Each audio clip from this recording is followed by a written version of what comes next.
Hello student, मैं आशीष परीक्षा सागर YouTube channel में आप सभी बच्चों का स्वागत करते हैं। तो चलिए बच्चों, हम लोग क्लास 10th सामाजिक विज्ञान के पेपर को हल करेंगे।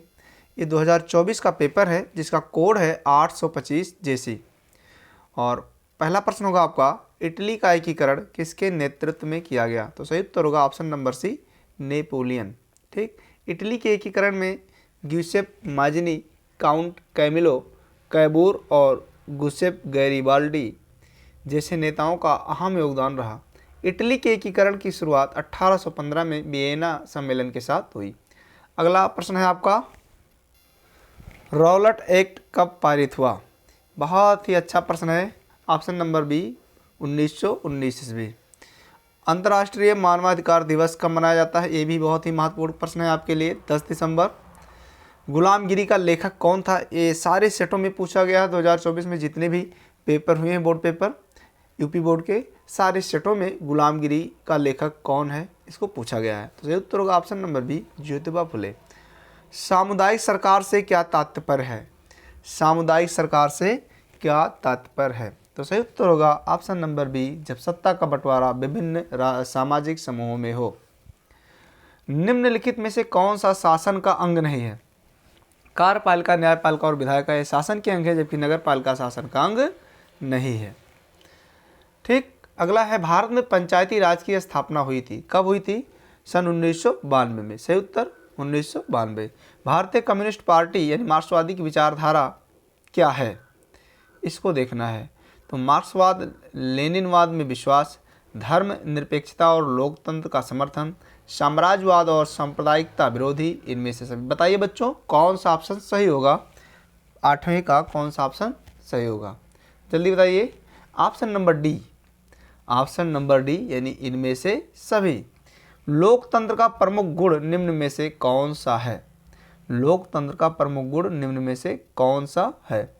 देशभक्ति की भावना, प्रगतिशील सरकार, राष्ट्रीय चेतना का निर्माण, इनमें से सभी। 9वें का बताइए, इसका भी ऑप्शन नंबर डी, इनमें से सभी। भारतीय संघ में क्या है? भारतीय संघ में अवशिष्ट शक्तियाँ किसको प्राप्त है? तो सही उत्तर होगा ऑप्शन नंबर बी, संघ। पंजाब में भूमि निम्नीकरण का निम्नलिखित में से मुख्य कारण क्या है? तो अधिक सिंचाई यही मुख्य कारण है। ठीक, ऑप्शन नंबर सी। निम्न में से कौन सा संरक्षण, निम्न में से कौन सा संरक्षण तरीका समुदायों की सीधी भागीदारी नहीं करता? ये पूछा है आपको। तो क्या नहीं करता? वन्य जीव पशु विहार प्रशीमन। सही उत्तर होगा ऑप्शन नंबर डी। निम्न में से कौन सी एक फलीदार फसल है? सबको पता है, ऑप्शन नंबर ए, दालें फलीदार फसल है। निम्न में से कौन सी शब्दावली दो या अधिक देशों के बीच व्यापार को दर्शाती है? तो सही उत्तर क्या होगा? अंतर्राष्ट्रीय व्यापार, ऑप्शन नंबर सी। पृथ्वी सम्मेलन का आयोजन कब हुआ? यानी आपसे क्वेश्चन नंबर 15 में पूछा जा रहा है, पृथ्वी सम्मेलन कब हुआ? 3 से 14 जून 1992। ऑप्शन नंबर बी के साथ जाएगा। एक देश का अधिकांशतः प्राकृतिक प्रक्रिया से उत्पादन प्राथमिक क्षेत्र की गतिविधि है। किस क्षेत्र की गतिविधि है? प्राथमिक क्षेत्र की गतिविधि है, ऑप्शन नंबर ए। उसके बाद में अगला है आपका, स्वयं सहायता समूह में बचत और ऋण संबंधी अधिकार निर्णय लिए जाते हैं। तो ये कौन सा सही होगा आपका?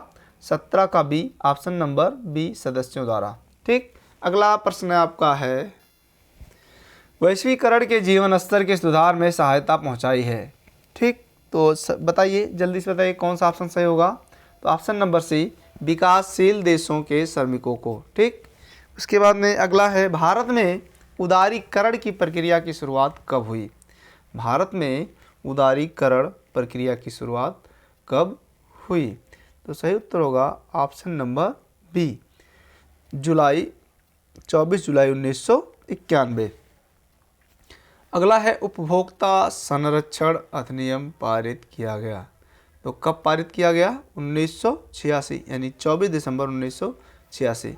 बस बच्चों, आज इतना ही। तब तक के लिए जय हिंद।